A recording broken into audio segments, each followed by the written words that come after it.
Guys, welcome back to the channel. आप लोगों का स्वागत है और ये है हमारा सेकंड लेक्चर अकाउंटिंग इक्वेशन का। लास्ट लेक्चर हमने पहले लेक्चर में कुछ चीज़ें देखी थी। आज हम उस सिलसिले को आगे बढ़ाते हैं। कुछ अच्छे टॉपिक्स, कुछ अच्छे पॉइंट्स की आज बात करेंगे। तो लेट्स स्टार्ट द टॉपिक। तो आपका जो टॉपिक है, कुछ बातें मैं बता दूँ। सबसे पहला पॉइंट, 4-5 पॉइंट हमने लास्ट लेक्चर में देखा था, आज कुछ पॉइंट की बात करेंगे। पहला पॉइंट लिखा है, मान लो सोल्ड गुड्स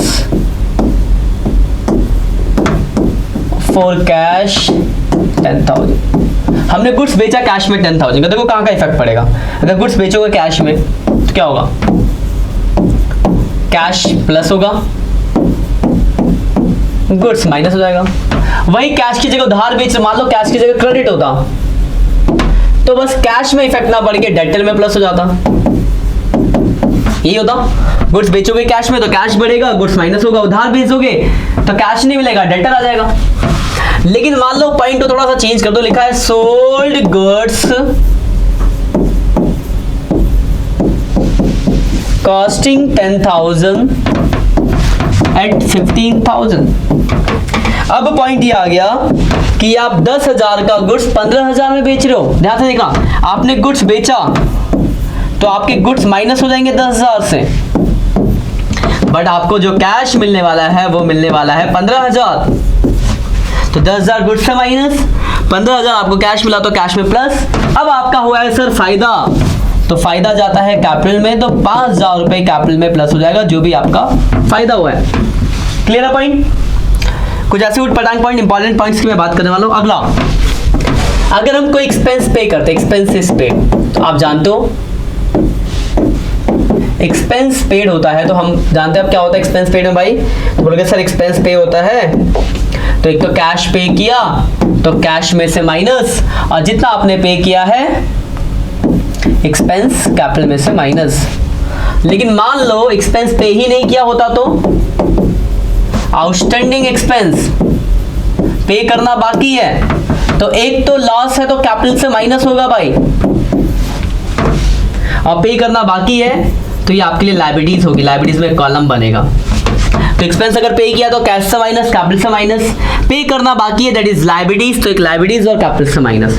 और कभी कभी हम इसका उल्टा भी तो कर देते हैं, एक्सपेंस एडवांस पे कर देते हैं, प्रीपेड एक्सपेंस जिसे हम कहते हैं। प्रीपेड का मतलब होता है एडवांस, तो आपको एडवांस वर्ड भी लिखा हो सकता है। तो अगर एडवांस में पे करेंगे तो एक तो कैश पे किया तो कैश से माइनस, और एक नया एसेट्स बनेगा कॉलम प्रीपेड का, क्योंकि आपका एक नया एसेट्स आ जाएगा प्रीपेड एक्सपेंस, तो नया कॉलम बनेगा एसेट्स में। तो एक्सपेंस में 3 कंडीशंस हो सकती है। पे करा तो क्या इफेक्ट है, कैश और कैपिटल से माइनस। पे करना बाकी है तो लायबिलिटीज और कैपिटल से माइनस। आगे का पे कर दिया तो लॉस नहीं है, तो एक तो कैश पे किया कैश से माइनस, और आगे का पे किया तो आपके लिए एक नया कॉलम आ गया एसेट्स का। ध्यान रखना, बहुत इंपॉर्टेंट है। ऐसे एक इनकम के ऊपर भी हो सकता है। तो अगर इनकम रिसीव होती है तो आपको पता है क्या होता है, तो बोलोगे हाँ सर इनकम रिसीव होती है, तो एक तो हम कैश में प्लस करते हैं और दूसरा कैपिटल में भी क्या करते हैं, प्लस करते हैं। वेरी गुड, यही होता है। लेकिन वही अगर इनकम आपको एडवांस में रिसीव हो जाए तो एडवांस इनकम रिसीव, और तीसरा अगर मिलना बाकी हो, अक्रूड इनकम मिला ही नहीं, तो अगर एडवांस मिल गया तो एक तो आपको पैसा मिला तो कैश में प्लस, बट ये आपका इस बार का इनकम नहीं आगे का है, तो एडवांस इनकम वाली होती है लायबिलिटीज, लायबिलिटीज में प्लस होगा एक नया कॉलम एडवांस इनकम जो भी होगी वो, ठीक है। और अगर मिलना बाकी है तो एक तो आपको इनकम है तो कैपिटल में प्लस, बट वो मिला ही नहीं, तो आपके एक नया एसेट्स में नया कॉलम बनेगा। मिलना है तो एसेट्स में नया कॉलम आएगा अक्रूड इनकम का। तो इनकम में देखो 3 बातें हो सकती है। इनकम अगर मिलता है तो कैश में प्लस, कैपिटल में प्लस, मिलना बाकी है तो कैपिटल प्लस, और एक नया कॉलम एसेट्स में, क्योंकि मिला नहीं, मिल गया तो कैश में आता, नहीं मिला तो नया एसेट्स, और एडवांस अगर मिल जाए तो कैश में, और आपके लिए एडवांस इनकम एक लायबिलिटीज होती है। क्लियर यहां तक। एक पॉइंट और, ये पॉइंट भी जैसे मान लो लिखा है, मान लिखा है paid to creditor full settlement of his account, और मान लो उसको आपको देना था 18,000 और आपने पे किया सिर्फ 17,000 मान लो, ठीक है। 17,000 आपने पे करा और उसका अकाउंट जो था 18 जो पूरा सेटल हो गया, तो इसका देखो कैसे कैसे इफेक्ट पड़ेगा, ध्यान से देखना। ऐसे पॉइंट आएंगे आपके क्वेश्चन के अंदर। सपोज करो आपका क्रेडिटर जो है 18,000 का है। अब इसको बोला गया कि हमने 17,000 पे किया फुल सेटलमेंट। देखो अगर पे किया तो कैश से तो 17,000 माइनस होगा क्योंकि कैश पे किया, लेकिन लिखा फुल सेटलमेंट ऑफ क्रेडिटर, यानी क्रेडिटर पूरे खत्म, तो आप पूरा का पूरा क्रेडिटर घटा दोगे और आपको इसकी वजह से 1,000 रुपए का फायदा होगा, तो वो कैपिटल में प्लस होगा।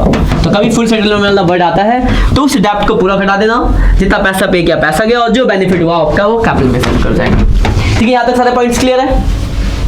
तो ये सारे पॉइंट्स को अच्छे से रिवाइज कर लेना। मैं कुछ क्वेश्चन देखते हैं, क्वेश्चन मैं लेता हूँ आपके सामने। ठीक है, क्वेश्चन आपका पहला पॉइंट है started business with cash 1 lakh and goods 20,000। दूसरा पॉइंट है half of goods sold at profit of 20%। तीसरा पॉइंट है रेंट आउटस्टैंडिंग 3,000। चौथा पॉइंट है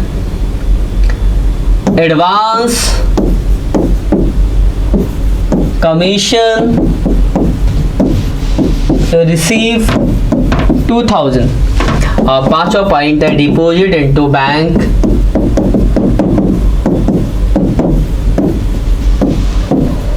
30,000। मान लो एक ये क्वेश्चन दिया हुआ, ठीक है, तो इसका बनाते हैं। अकाउंटिंग क्वेश्चन का आपको फॉर्मेट पड़ा है, सीरियल नंबर, ट्रांजैक्शंस और assets equal to liabilities plus capital. ये हमने फॉर्मेट ड्रॉ कर लिया और क्वेश्चन करते हैं स्टार्ट। पहला पॉइंट देखो, पहला पॉइंट क्या था? पहला पॉइंट था started business with cash 1 lakh and goods 20,000। तो लिखिए पहला पॉइंट स्टार्टेड बिजनेस स्टार्ट किया, एक तो कैश 1 लाख, गुड्स 20,000, और स्टार्टिंग में जो पैसा लगाते हैं टोटल होता है कैपिटल, तो 1,20,000 का कैपिटल हो गया। दूसरा पॉइंट था हाफ ऑफ द गुड्स। तो देखो गुड्स जो हमारे पास है, गुड्स हमारे पास 20,000 का, लिखा इसका हाफ, तो हाफ कितना हो जाएगा भाई? यानी 10,000 के गुड्स बेच रहे हैं और बोला 20% प्रॉफिट, यानी 2,000 प्रॉफिट, यानी हमने कितने में बेच रहे हैं? 12,000। यानी कुल मिला के लाइन ये है कि 10,000 के गुड्स 12,000 में बेच रहे हैं। हो गया, आप जानते हो। हाँ सर हो गया हमसे। तो अब 10 के गुड्स अगर 12 बेचेंगे, आप जानते हो वही करना है, सोल्ड गुड्स। 10,000 के गुड्स बेचे तो 10,000 गुड्स से माइनस 12,000 कैश मिला, तो 12,000 कैश में प्लस फायदा हुआ। तो बोल गया हाँ सर फायदा हुआ, कितने का? तो बोल गया सर 2,000 का, 2,000 कैपिटल प्लस हो गया। देन फिर न्यू इक्वेशन ये हो गया 112,000 10,000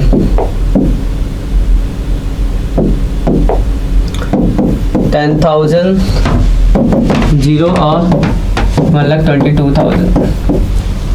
अगला पॉइंट देखो क्या लिखा है, rent outstanding. Outstanding rent amount कितना था? 3,000 रुपए। Outstanding rent 3,000। तो एक तो बोल गया सर आउटस्टैंडिंग, एक तो लायबिलिटीज आउटस्टैंडिंग रेंट, ठीक है। आउटस्टैंडिंग रेंट 3,000 की लायबिलिटीज और एक्सपेंस है तो कैपिटल से माइनस, यही होता ही है पॉइंट होगा। आउटस्टैंडिंग रेंट एक लायबिलिटीज और कैपिटल से माइनस। देन फिर न्यू इक्वेशन 112,000 10,000 3,000 की लायबिलिटीज और ये हो गया 119,000। अगला पॉइंट नंबर 4 है, वो लिखा एडवांस कमीशन रिसीव। एडवांस में इनकम मिल गया, एडवांस कमीशन रिसीव कितना मिला भाई? 2,000 रुपये एडवांस इनकम। एडवांस इनकम एक तो कैश मिला, तो कैश में प्लस एडवांस इनकम आपके लिए क्या होती है? एडवांस इनकम लायबिलिटीज, तो लायबिलिटीज में एक 2,000 का कॉलम बन जाएगा, ठीक है। तो आपको एडवांस में इनकम मिला, तो एक तो कैश में प्लस और एक नया कॉलम आ गया लायबिलिटीज में, नई लायबिलिटीज। फिर न्यू इक्वेशन तो 114,000 फिर ये 3000, यहाँ तो मेरे हिसाब से कोई डाउट नहीं होगा, ये 2000 है, ये 119000। अगला क्या पॉइंट है, तो लिखा है डिपॉजिट इनटू बैंक। जानते हो डिपॉजिट इनटू बैंक? हाँ सर, बैंक बढ़ेगा cash account, deposit into bank. तो कैश में से 30,000 माइनस कर देंगे और एक नया कॉलम आ जाएगा बैंक का, जो कि पहले से तो नहीं था, जीरो था। 30,000 का बैंक का कॉलम बन जाएगा, बाकी जगह इफेक्ट पड़ेगा 0 0 0 0। फिर हम नया कॉलम बना के न्यू इक्वेशन बना देंगे। तो ये 30 घटा दो तो 30, 8 4 11, हाँ 84, 10,000,